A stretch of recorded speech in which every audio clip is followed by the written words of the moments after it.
Before we do vectors, I want to bring to your notice that as such, vector is not something new.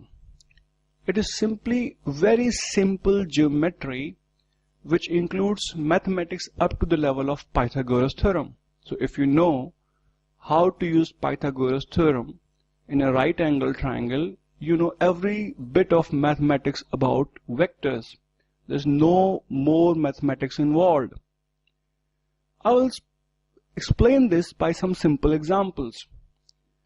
Let us say there is a man who travels 3 meters along the x-axis and then he travels 4 meters along the y-axis. The question is how far he is from the starting point. We know it. We can simply join the starting point and ending point, and in this triangle this side will become equal to 5 meters from the Pythagoras theorem.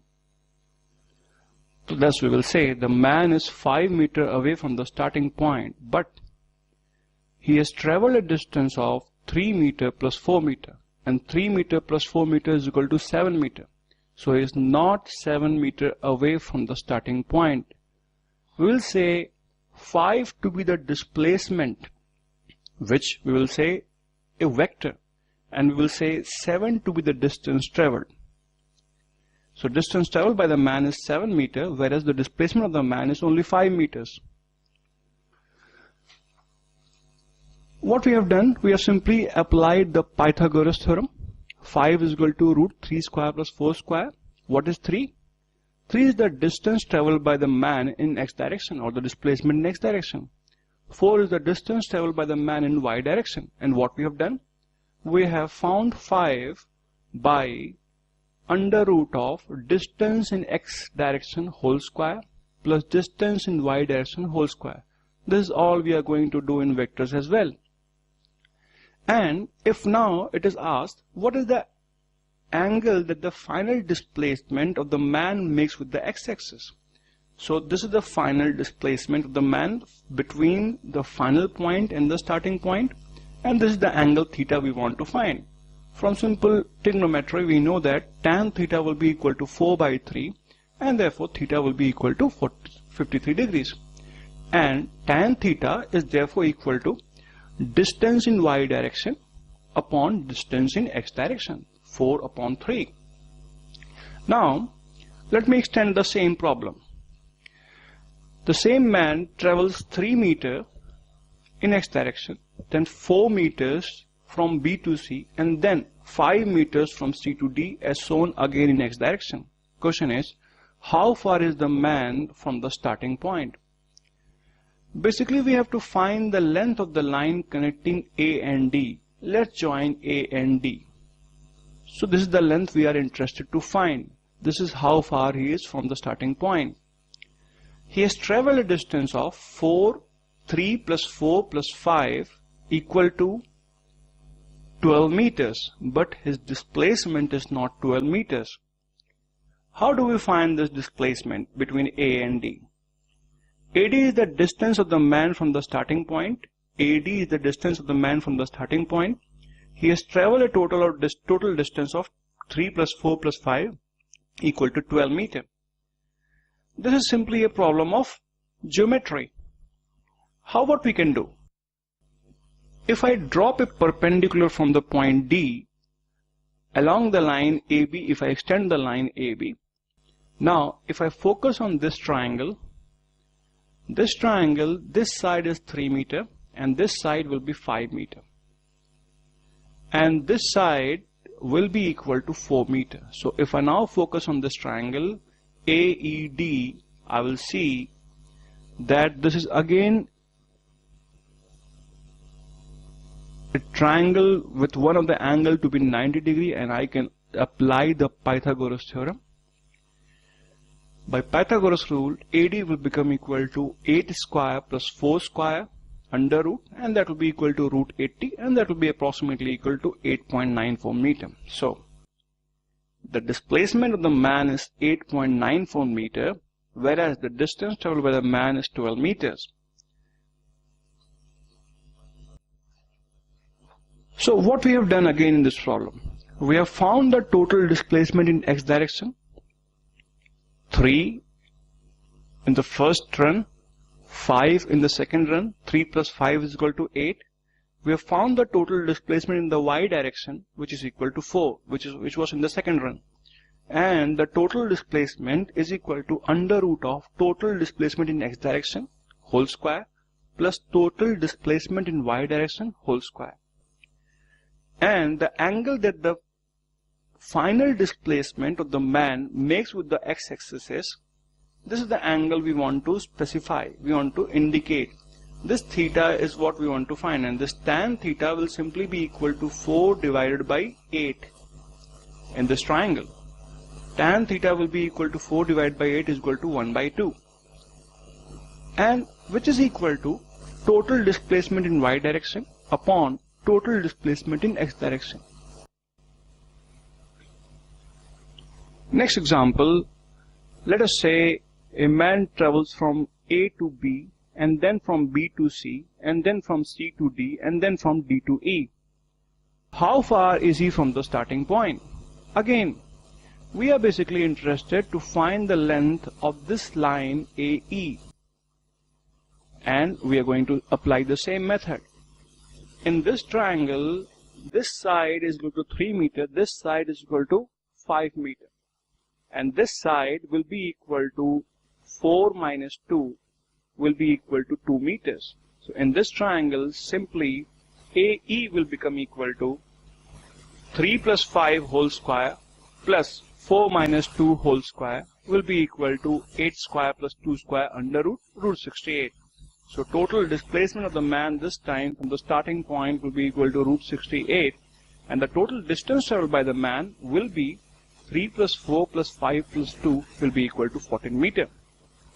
Again, AE, the total displacement, is total displacement in x direction whole square plus total displacement in y direction whole square under root of that. And the angle AE makes the final displacement with the x-axis will be tan theta 2 divided by 8, that is the total displacement in y direction upon total displacement in x direction. So this is all we have to do in vectors as well. It is simply plane geometry. Now let me make a more general case wherein a man travels a distance of a meter along the x-axis, and then he travels a distance of b meter, making an angle theta with the x-axis. So a and b are, let us say, unknown variables. We have specified the length by a, we have specified the length BC by b. Same question, how far is the man from starting point? We have to find the length of the side AC, which is the third side of the triangle. If I join A and C, I will get a triangle.